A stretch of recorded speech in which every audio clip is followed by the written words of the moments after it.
तुम उसी तरह तोते के रूप में भटको। नहीं नहीं, मुझे आजाद करो वरना मैं तुम्हें छोड़ूंगा नहीं।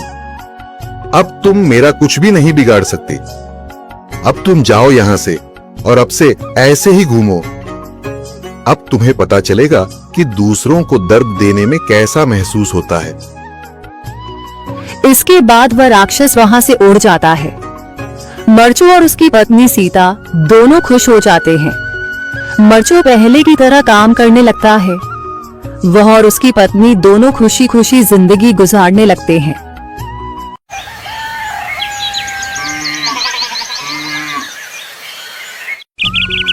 मरचू जंगल से लकड़ियां काटकर बाजार में बेचने गया, लेकिन उसे लकड़ियों के अच्छे दाम नहीं मिले। इस पर मरचू ने कहा, अरे भैया, इतने कम पैसे? इन पैसों में तो 2 वक्त का खाना भी नहीं मिलेगा। आप मुझे बहुत ही कम पैसे देते हैं।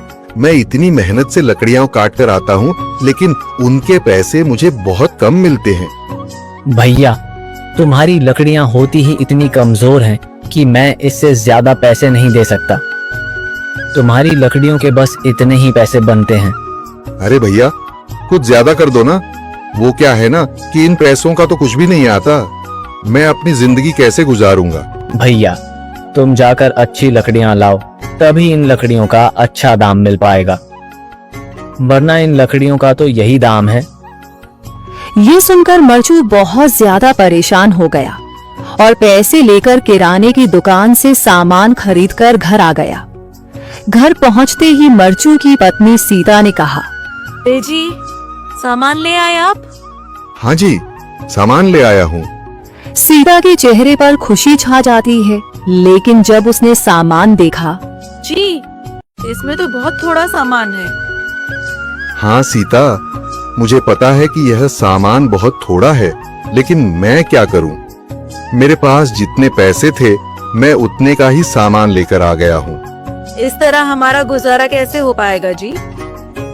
आपको तो पता ही है कि हम कितनी मुश्किलों से गुजारा करते हैं। हाँ हाँ, मुझे पता है, लेकिन मैं कर भी क्या सकता हूँ? मेरे पास इतने पैसे ही नहीं कि हम एक अच्छी जिंदगी गुजार सकें।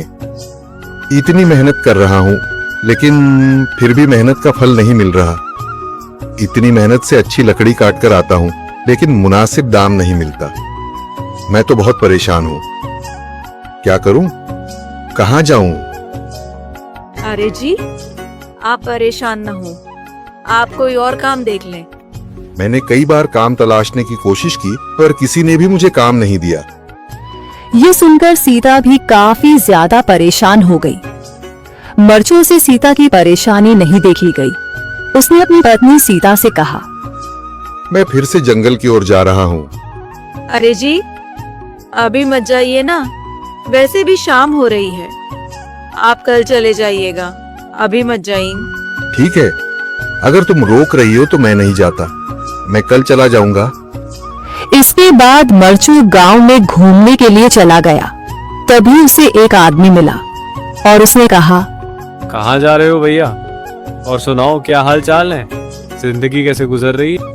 अरे भैया, तुम्हें तो पता है कि लकड़ियां काटकर कैसे गुजारा होता है। हाँ भैया, तुम सही कह रहे हो। और आसपास के जंगलों में अच्छी लकड़ियां भी नहीं है। इसके लिए तो जंगल के अंदर जाना पड़ेगा। पर जंगल के अंदर तो काफी सारे जंगली जानवर होंगे। मुझे बहुत डर लगता है भैया, मैं जंगल में कैसे जाऊंगा?